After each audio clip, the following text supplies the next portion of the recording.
before history was written, before empires carved their names into stone, there was an age remembered only through song.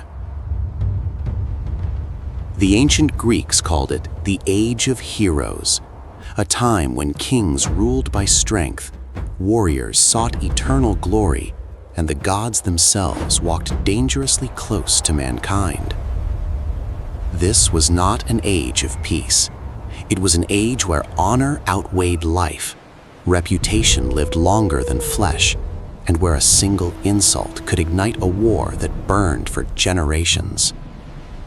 At the edge of the known world stood two civilizations, Mycenaean Greece, fierce and ambitious, and Troy, wealthy, proud, and unyielding. Their collision would become the greatest legend of the ancient world, a war lasting 10 brutal years, a war sung by poets, debated by scholars, and remembered as the moment where myth and history became inseparable. This is the story of the Trojan War. Around 1200 BCE, the Greek world was divided, not into nations, but into rival kingdoms. These were the Mycenaeans, builders of massive stone citadels, masters of bronze weapons, and rulers bound together by fragile alliances. Power belonged to warrior kings, men who ruled through strength, wealth taken from conquest, and loyalty forged on the battlefield. Honor was everything. A king without honor was nothing. Across the Aegean Sea, trade routes flourished, carrying gold, copper, tin, and ambition. Whoever controlled these waters controlled power itself. And beyond those waters stood Troy. Troy was no ordinary city. Rising above the plains of Anatolia, Troy guarded the narrow passage between east and west. Every ship, every trader, every empire had to pass beneath its walls. Its wealth was legendary, its walls said to be blessed by the gods themselves. Troy did not seek war, but its position made it inevitable. To the Greeks, Troy was both a rival and a prize. In the ancient world, the gods were never distant. They watched. They judged. And when angered, they intervened. Zeus ruled the heavens. Hera guarded marriage and vengeance. Athena favored wisdom and war. Aphrodite whispered desire into mortal hearts. And soon, their rivalries would turn human lives into weapons. It began not with war, but with a wedding.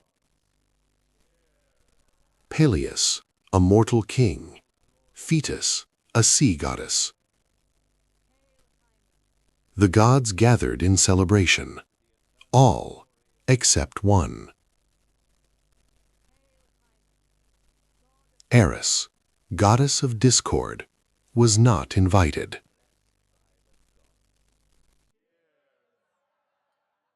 Enraged by her exclusion, Eris cast a single object among the guests. A golden apple, inscribed with 3 words, "To the fairest." Hera, Athena, Aphrodite, each claimed it. And with that, the fate of Troy was sealed.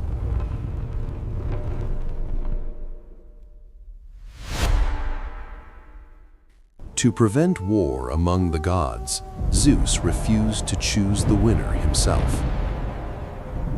Instead, judgment was given to a mortal, Paris, Prince of Troy.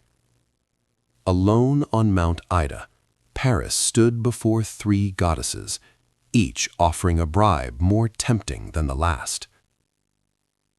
Hera promised power, dominion over kingdoms and kings. Athena promised glory, unmatched wisdom and victory in war. Aphrodite promised desire, the love of the most beautiful woman in the world.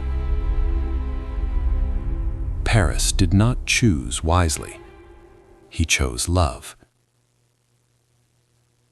With that decision, a single mortal sealed the fate of thousands. The apple was handed to Aphrodite, and the road to war was opened. Aphrodite kept her promise. Across the sea, in the palace of Sparta, lived Helen, daughter of Zeus, wife of King Menelaus, and the most beautiful woman in the known world. When Paris arrived as a guest, hospitality protected him. But desire ignored all laws. Whether Helen fled willingly or was taken by force, ancient sources disagree. What is certain, she left with Paris. And with her departure, peace died.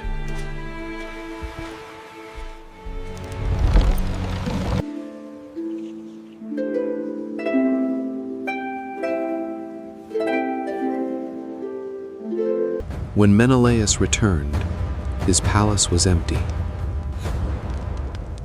His honor was shattered. But this was not merely personal. Years earlier, Helen's suitors had sworn a sacred oath to defend her marriage, no matter the cost. Menelaus called upon that oath. One by one, kings across Greece were bound to answer. The greatest alliance of warriors the Aegean had ever seen was about to form. Leadership fell to one man, Agamemnon, king of Mycenae, lord of men. Powerful, proud, and dangerously ambitious. Under his command, the Greek coalition would march. But his hunger for glory would fracture alliances and anger even the gods. Among all warriors, one name inspired both awe and fear. Achilles. Son of the sea goddess Thetis, faster than any man, deadlier than any blade. He was given a choice, a long-forgotten life, or a short life crowned with eternal glory. Achilles chose glory. From every corner of Greece they came. Kings, princes, warriors bound by oath. 1,000 ships gathered at Aulis. The sea itself seemed to hold its breath. War was no longer a legend. It was coming.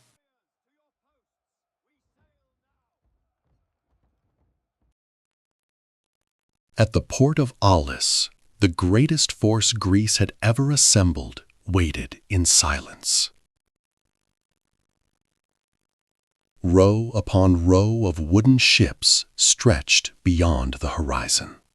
Warriors sharpened blades, priests whispered prayers, mothers wept. But the winds did not come. Days passed, then weeks. The gods demanded payment. Agamemnon had offended Artemis, and she demanded a terrible price. To sail for Troy, Agamemnon sacrificed his own daughter. The winds rose, and Greece sailed toward destiny, already stained with blood. The Aegean Sea became a road of war.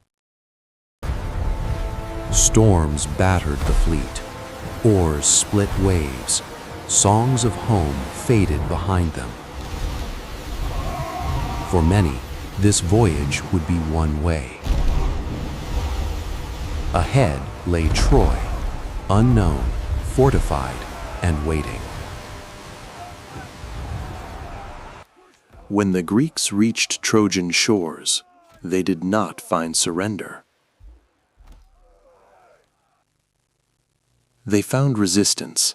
The first man to leap onto Trojan soil was also the first to die. Blood soaked the sand, and the war had truly begun. To end the war before it consumed both sides, a challenge was issued. Paris versus Menelaus. Winner takes Helen. Loser accepts fate. Steel clashed. Dust rose. Menelaus overpowered Paris. And then, Aphrodite intervened. Paris vanished, and the war continued.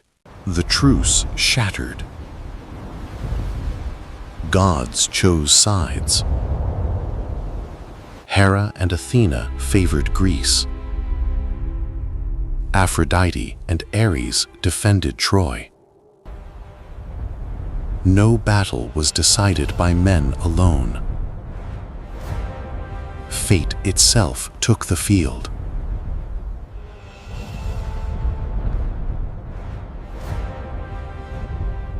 Among the Trojans, one warrior stood above all others. Hector, son of King Priam, shield of Troy. He fought not for glory, but for his city, his family, and his people. Against him, even Achilles would one day stand.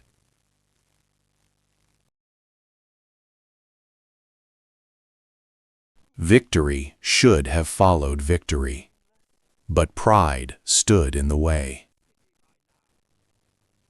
Agamemnon, king of kings, insulted Achilles, taking a captive woman as if the greatest warrior of Greece were nothing more than a common soldier. Achilles' rage burned hotter than any blade. He swore an oath. He would fight no more. Let the Greeks suffer. Let them beg. Achilles withdrew to his tent, and with him went Greece's greatest hope. The balance of war shifted.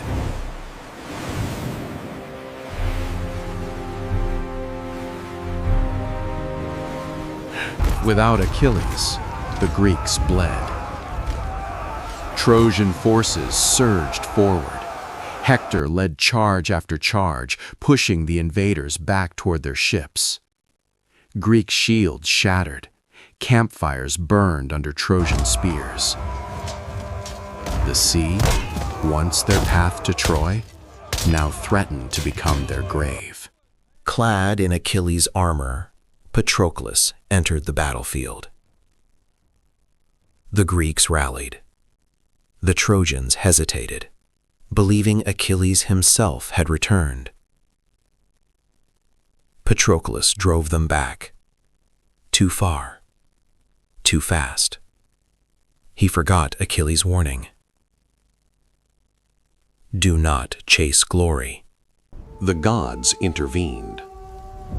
Apollo struck Patroclus from behind. His armor loosened. His strength failed. Hector delivered the final blow. Patroclus fell, far from home, beneath Troy's walls. Achilles' world collapsed.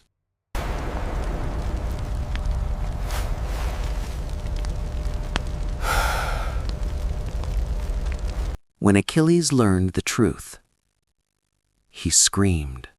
A cry so terrible, it echoed across the battlefield. Grief became fury. Achilles swore vengeance, not just against Hector, but against fate itself. the greatest warrior of the age, returned to war.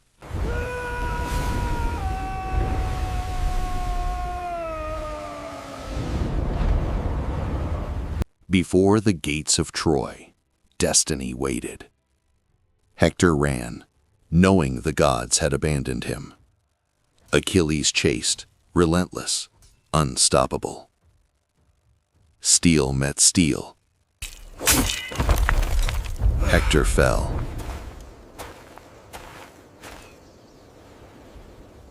Rage did not end with Hector's death. Achilles tied Hector's body to his chariot and dragged it before Troy's walls. The city watched in horror. This was not glory. It was grief unchained. Even the gods turned away.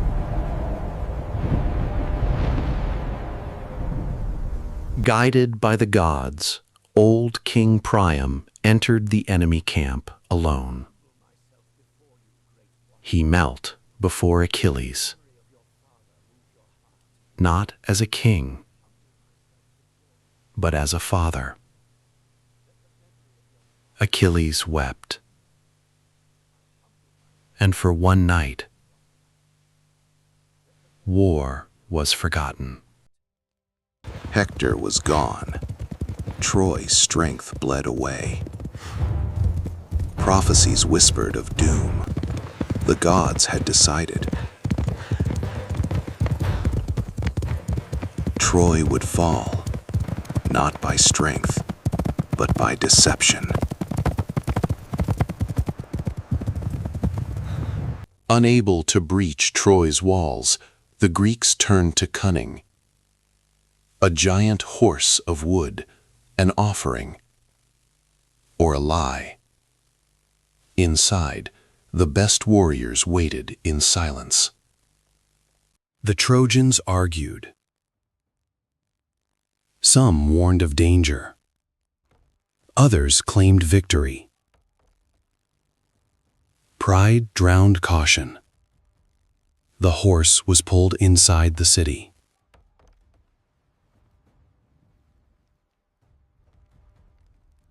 As night fell, Troy celebrated. Wine flowed, guards slept, and inside the horse, warriors waited. In the dead of night, the horse opened. Greek warriors descended. Gates were opened. The fleet returned. Troy was betrayed from within.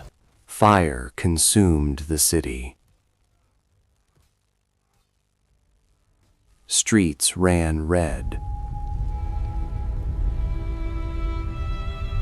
Palaces collapsed. King Priam was slain at his own altar. Gods did not intervene. Fate had spoken. One Trojan escaped. Aeneas, carrying his father, leading his son. From Troy's ashes, another legend would rise. Did the Trojan War truly happen? Archaeology says a great city was destroyed. Poetry says heroes walked the earth. Truth lies between. The Trojan War shaped civilization, literature, drama, identity. Its echoes remain. Empires fall, cities burn, but stories endure. This was not just a war. It was the moment humanity learned the cost of pride and the price of legend.